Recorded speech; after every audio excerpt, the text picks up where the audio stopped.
Votre sol est en train de mourir. Lentement, silencieusement. Chaque saison qui passe lui vole un peu plus de vie. Vous ajoutez de l'engrais. Vous arrosez. Vous travaillez dur. Mais vos plantes restent rachitiques. Pourquoi? Parce que vous nourrissez les plantes, pas le sol. Et si je vous disais qu'il existe 7 plantes qui peuvent transformer votre terre morte en or noir, sans un seul sac d'engrais chimiques? Restez avec moi, parce que ce que vous allez découvrir va changer votre façon de jardiner pour toujours. Commençons par comprendre quelque chose que personne ne vous dit. Les engrais chimiques sont comme de la malbouffe pour votre sol. Oui, ils donnent un coup de boost rapide. Vos tomates poussent plus vite, vos salades sont plus vertes. Mais sous la surface, c'est une catastrophe. Les engrais chimiques tuent les micro-organismes. Ces milliards de bactéries et de champignons qui rendent votre sol vivant. Sans eux, vous avez juste de la terre morte. De la poussière qui ne retient ni l'eau, ni les nutriments. Et devinez quoi? Plus vous utilisez d'engrais chimiques, plus vous en avez besoin. C'est un cercle vicieux. Vous créez une dépendance.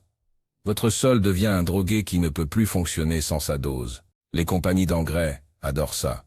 Vous, peut-être moins quand vous regardez votre compte en banque. Maintenant, imaginez un système différent. Un système où votre sol se nourrit tout seul, où les plantes travaillent pour vous, enrichissant la terre pendant qu'elle pousse. Pas de sac à acheter, pas de produits chimiques à épandre, juste la nature qui fait ce qu'elle fait depuis des millions d'années. Ça existe. Ça s'appelle l'engrais vert. Et ces 7 plantes sont vos meilleurs alliés. Première plante, et probablement la plus puissante de toutes, la luzerne. Si les engrais verts étaient une équipe de football, la luzerne serait l'attaquant vedette. Cette plante est une machine à fabriquer de l'azote. C'est ce qui rend vos légumes verts et vigoureux. C'est l'élément le plus important pour la croissance. Et devinez où la plupart des jardiniers le trouvent. Dans des sacs d'engrais, à 30 €. La luzerne fait ça gratuitement. Comment? Elle a un partenariat avec des bactéries. Ces bactéries vivent dans des nodules, sur les racines de la luzerne. Elles capturent l'azote directement de l'air, ce gaz qui compose 78% de l'atmosphère, et le transforment en une forme que les plantes peuvent utiliser. C'est de la magie biologique. Une seule plante de luzerne peut fixer jusqu'à 200 kg d'azote par hectare, en une saison. C'est énorme, vraiment profondément. Jusqu'à 3 mètres sous terre. Ses racines creusent des tunnels dans le sol compact, elles brisent la terre dure, elles créent des canaux pour l'air et l'eau. Et quand la luzerne meurt ou que vous la coupez, toutes ces racines se décomposent et deviennent de la matière organique. Vous venez d'enrichir votre sol jusqu'à 3 mètres de profondeur, sans lever le petit doigt. La luzerne pousse vite aussi. Vous pouvez la semer au printemps, la couper en été, et avoir enrichi votre sol avant l'automne. Ensuite, vous plantez vos légumes d'hiver sur un sol complètement régénéré. Les maraîchers professionnels utilisent cette technique depuis des siècles. Ils savent que la luzerne vaut plus que n'importe quel engrais en bouteille. Deuxième plante, le trèfle blanc. Le petit cousin accessible de la luzerne. Si vous n'avez jamais fait d'engrais vert, commencez par le trèfle blanc. Pourquoi? Parce que c'est pratiquement indestructible. Cette plante pousse n'importe où. Sol pauvre, sol riche, plein soleil, mi-ombre, sec, humide. Le trèfle s'en fiche, il pousse. Le trèfle blanc fixe aussi l'azote, comme la luzerne, mais il a un autre super pouvoir. Il fait un couvre-sol parfait. Vous pouvez le planter entre vos rangs de légumes. Il couvre le sol, ou empêche les mauvaises herbes de pousser, garde l'humidité, et enrichit la terre en même temps. C'est du 4 en 1. Pendant que vos tomates poussent en hauteur, le trèfle travaille en bas, nourrissant le sol pour la prochaine culture. Beaucoup de jardiniers laissent le trèfle blanc permanent dans certaines zones. Il résiste au piétinement, il reste vert même en été sec, et il attire les pollinisateurs. Les abeilles adorent les fleurs de trèfle. Vous voulez plus d'abeilles dans votre jardin? Plantez du trèfle. Plus d'abeilles signifie meilleure pollinisation, ce qui signifie plus de tomates, plus de courgettes, plus de tout. Et voici un truc que peu de gens savent. Le trèfle blanc peut fixer jusqu'à 150 kg d'azote par hectare par an. Faites le calcul. Si votre jardin fait 100 mètres carrés, c'est 1,5 kg d'azote gratuit chaque année. Multipliez ça sur 10 ans. Vous venez d'économiser combien en engrais? Les centaines d'euros, facilement. Troisième plante, la facélie. Si vous n'avez jamais vu de la facélie, cherchez une photo maintenant. C'est magnifique. Des fleurs bleu-violettes en spirale, délicates et abondantes. On dirait une plante ornementale. Mais sous cette beauté, se cache un travailleur acharné. La facélie a un système racinaire dense et fibreux. Quand elle pousse, elle crée une structure dans le sol. Elle l'aère, elle améliore le drainage, elle empêche l'érosion. Si vous avez un sol compacté par des années de labour ou de piétinement, la facélie est votre solution. Elle brise cette compaction naturellement. Mais ce n'est pas tout. La facélie est ce qu'on appelle un piège à nitrate. Elle absorbe l'azote, qui pourrait autrement être lessivé par la pluie et polluer les nappes phréatiques. Elle stocke cet azote dans ses tissus. Quand vous la coupez et la laissez se décomposer sur place, tout cet azote retourne dans le sol, disponible pour vos cultures suivantes. La facélie pousse aussi incroyablement vite. En 6 à 8 semaines, vous avez une couverture végétale complète. C'est parfait pour les périodes entre deux cultures. Vous venez de récolter vos pommes de terre en juillet, semez de la facélie. En septembre, coupez-la et plantez vos légumes d'automne. Votre sol sera 2 fois plus riche qu'il ne l'était en juillet. Et puis il y a l'aspect esthétique. Un champ de facélie en fleurs, c'est spectaculaire. Les voisins vont penser que vous avez planté un jardin d'ornement. En réalité, vous êtes en train de régénérer votre sol. C'est de la permaculture déguisée en jardin d'agrément. Malin non. 4e plante, la moutarde.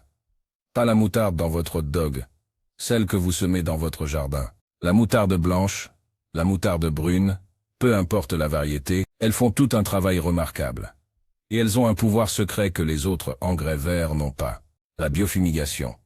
Ça semble compliqué, mais c'est simple. Quand vous coupez la moutarde et que vous l'incorporez au sol, elle libère des composés chimiques naturels. Ces composés tuent les pathogènes, les nématodes nuisibles, et même certaines graines de mauvaises herbes. C'est comme une désinfection naturelle de votre sol. Les maraîchers utilisent cette technique pour assainir leurs terres entre deux cultures de légumes sensibles aux maladies. La moutarde pousse aussi à une vitesse folle. Vous avez une masse verte impressionnante. C'est l'engrais vert le plus rapide de cette liste. Vous avez un trou dans votre planning de culture, quelques semaines libres entre deux plantations, mettez de la moutarde. Vous allez générer une quantité énorme de biomasse en un temps record. Cette biomasse, quand elle se décompose, apporte de la matière organique. La matière organique, c'est ce qui donne au sol sa couleur noire et sa texture spongieuse. C'est ce qui retient l'eau, qui stocke les nutriments, qui héberge les vers de terre et tous les micro-organismes bénéfiques. Plus vous avez de matière organique, meilleur est votre sol. Le phosphore et le potassium coincés en profondeur, là où les légumes ne peuvent pas les atteindre, la moutarde les remonte. Quand elle se décompose, ces nutriments deviennent disponibles en surface pour vos cultures suivantes. C'est du recyclage naturel. 5e plante. La vesse. La vesse est la plante d'hiver parfaite. Quand tout le reste meurt avec les premières gelées, la vesse continue de pousser. Elle résiste au froid, elle couvre le sol tout l'hiver, et elle fixe l'azote même quand les températures descendent. Imaginez ça. Votre jardin en hiver. Normalement c'est de la terre nue, qui s'érode sous la pluie et le vent. Les nutriments sont lessivés, la structure du sol se dégrade, et au printemps vous devez tout reconstruire. Maintenant imaginez ce même jardin couvert d'une vesse verte et luxuriante. Le sol est protégé, les racines maintiennent la structure, et en plus, la plante fabrique de l'azote pendant que vous êtes au chaud à l'intérieur. Au printemps, vous coupez la vesse juste avant de planter. Vous la laissez en mulche sur le sol, ou vous l'incorporez légèrement. En quelques semaines, elle se décompose. Vos premières plantations de printemps bénéficient d'un sol riche, bien structuré, plein d'azote. Vous venez de gagner 3 semaines d'avance sur tous les jardiniers qui ont laissé leur terre nue tout l'hiver. La vesse s'associe bien avec d'autres engrais verts aussi. Beaucoup de jardiniers la mélangent avec du seigle. Le seigle apporte de la biomasse et de la structure. La vesse apporte l'azote. Ensemble, ils font une équipe parfaite. C'est comme associer un défenseur costaud avec un attaquant technique. Ils compensent les faiblesses de l'autre. 6e plante, le sarrasin. Le sarrasin est l'engrais vert de l'été. Il adore la chaleur, il pousse à une vitesse phénoménale, et il a un talent particulier. Il rend le phosphore disponible. Le phosphore, c'est l'élément qui favorise la floraison et la fructification. Vos tomates, vos poivrons, vos courges, ils ont tous besoin de phosphore pour produire des fruits. Le problème c'est que beaucoup de sols ont du phosphore, mais sous une forme que les plantes ne peuvent pas absorber. Il est là, coincé dans des composés chimiques insolubles. Le sarrasin a des racines qui sécrètent des acides organiques. Ces acides dissolvent ces composés et libèrent le phosphore. C'est de l'alchimie botanique. Le sarrasin pousse aussi tellement vite qu'il étouffe les mauvaises herbes. Vous avez une zone envahie de chiindes ou de liserons, semée du sarrasin dense. En 6 semaines, il aura créé une ombre tellement épaisse que les mauvaises herbes ne peuvent plus pousser. Quand vous le coupez, ces mauvaises herbes sont affaiblies, parfois mortes. Vous venez de nettoyer votre jardin sans herbicide. Le sarrasin fleurit rapidement aussi. Ses petites fleurs blanches ou roses attirent une multitude d'insectes utiles. Abeilles, cerfs, coccinelles, tous viennent visiter le sarrasin. Et pendant qu'ils sont là, ils s'occupent aussi de polliniser vos autres cultures et de manger vos pucerons. C'est une stratégie gagnante sur tous les tableaux. 7e et dernière plante, le seigle. Le seigle est le bulldozer des engrais verts. Cette plante est massive. Elle peut atteindre plus d'1 mètre de haut, avec un système racinaire qui plonge profondément et s'étend largement. Quand vous semez du seigle, vous créez une quantité phénoménale de biomasse. Cette biomasse, c'est de la matière organique en devenir. Beaucoup de matière organique. Une culture de seigle peut produire plusieurs tonnes de matière verte à l'hectare. Pour un petit jardin, c'est plusieurs brouettes pleines. Quand vous coupez le seigle et que vous le laissez se décomposer, vous ajoutez une couche épaisse d'humus à votre sol. C'est l'or du jardinier. C'est la substance noire, stable, qui reste après que toute la matière organique s'est décomposée. C'est ce qui fait qu'un sol est fertile pendant des décennies. Le seigle a aussi un effet allélopathique. Ça signifie qu'il libère des substances qui inhibent la germination d'autres plantes. C'est une arme contre les mauvaises herbes. Après une culture de seigle, votre sol est pratiquement exempt de mauvaises herbes pour plusieurs semaines. Vous pouvez planter vos légumes dans un lit propre, sans compétition. Le seigle est aussi une plante d'automne et d'hiver excellente. Vous le semez en septembre ou octobre, il pousse jusqu'au gelé, puis il repart au printemps. Il protège votre sol pendant les mois les plus rudes. Et au printemps, vous avez une masse verte impressionnante prête à être coupée et incorporée. Maintenant, parlons de la façon d'utiliser ces plantes. Parce que c'est bien beau de connaître les 7 championnes, mais si vous ne savez pas comment les intégrer à votre jardin, ça ne sert à rien. La stratégie est simple, mais elle demande un peu de planification. D'abord, identifiez vos périodes creuses. Quand est-ce que votre jardin n'est pas utilisé pour des cultures de légumes? Entre 2 cultures d'été, pendant l'hiver, au début du printemps avant les plantations. Ces périodes sont vos fenêtres d'opportunité pour les engrais verts. Ensuite, choisissez la plante adaptée à la période et à votre objectif. Besoin d'azote rapidement. Lucerne ou trèfle. Besoin de nettoyer un sol problématique. Moutarde. Besoin de protection hivernale. Vesse ou seigle. Besoin de biomasse massive. Seigle. Besoin de rendre le phosphore disponible. Sarrasin. Vous voyez le principe. Chaque plante a sa spécialité. Le semis est facile. Préparez légèrement votre sol. Juste un petit coup de râteau pour créer un contact entre les graines et la terre. Semez à la volée, densément. Vous voulez une couverture complète, pas quelques plantes éparses. Ratissez légèrement pour enfouir les graines. Arrosez si le sol est sec, et c'est tout. En quelques jours, vous verrez les premières pousses. Laissez pousser jusqu'à la floraison ou juste avant. La floraison, c'est le moment où la plante a accumulé le maximum de biomasse, mais n'a pas encore commencé à faire des graines. C'est le timing optimal. Si vous laissez aller jusqu'aux graines, vous aurez un problème de repousse l'année suivante. Pour couper, utilisez une tondeuse, une débroussailleuse, ou même une faux, si vous êtes old school. Coupez au ras du sol. Vous avez maintenant un tapis de matière verte sur votre sol. Vous avez 2 options. Option 1, laissez en surface comme mulch.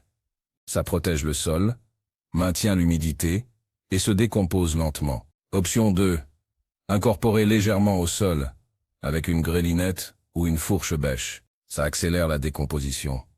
Attendez 2 à 3 semaines avant de planter vos légumes.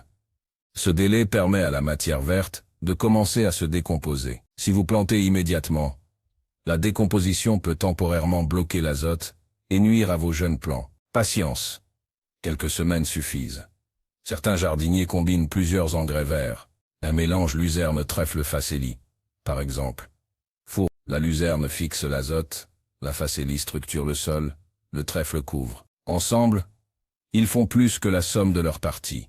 Il y a aussi la technique de l'engrais vert permanent dans certaines zones. Par exemple, dans un verger, vous pouvez maintenir un couvert de trèfle blanc toute l'année. Les arbres bénéficient de l'azote. Le sol est protégé. Les pollinisateurs sont heureux. C'est un système qui s'auto-entretient. Maintenant, parlons chiffres, parce que je sais que certains d'entre vous pensent, d'accord, c'est bien en théorie, mais est-ce que ça marche vraiment? Les études montrent qu'une rotation avec engrais verts peut augmenter les rendements de 20 à 40% comparé à un sol sans engrais verts et sans engrais chimiques. 20 à 40%. Ça signifie 20 à 40% plus de tomates, plus de salades, plus de tout. Les études montrent aussi que le taux de matière organique dans le sol peut doubler en 3 à 5 ans avec une utilisation régulière d'engrais verts. Doubler. Vous passez de 2% à 4% de matière organique. Ça change complètement les propriétés de votre sol. Il retient mieux l'eau, il stocke plus de nutriments. Il résiste mieux à l'érosion et à la compaction. Et puis il y a l'aspect économique. Un sac d'engrais chimiques coûte combien? 30-40 € selon le type. Et il faut en racheter chaque année. Un sachet de graines d'engrais verts coûte 5 à 10 € et couvre 100 mètres carrés. Et vous pouvez récolter vos propres graines pour l'année suivante, si vous laissez quelques plantes monter à graines. Faites le calcul sur 10 ans. Les économies sont massives, sans parler de l'impact environnemental. Zéro pollution des nappes phréatiques, zéro émission de production d'engrais chimiques, zéro transport de sacs depuis l'usine, jusqu'au magasin, jusqu'à chez vous. Vous créez un cycle fermé dans votre jardin. Les nutriments circulent, rien ne se perd, tout se transforme. Mais c'est exactement ce que fait la nature depuis toujours. Voilà le secret que l'industrie des engrais ne veut pas que vous sachiez. Vous n'avez pas besoin d'eux. Votre sol peut se nourrir tout seul si vous lui donnez les bons outils. Ces 7 plantes sont ces outils. La luzerne, le trèfle, la facélie, la moutarde, la vesse, le sarrasin, le seigle. Apprenez à les utiliser, et vous ne regarderez plus jamais votre sol de la même façon. Merci d'avoir regardé. Si cette vidéo vous a appris quelque chose, abonnez-vous pour plus de techniques de jardinage qui fonctionnent vraiment. Et n'oubliez pas, un bon jardin commence par un sol vivant.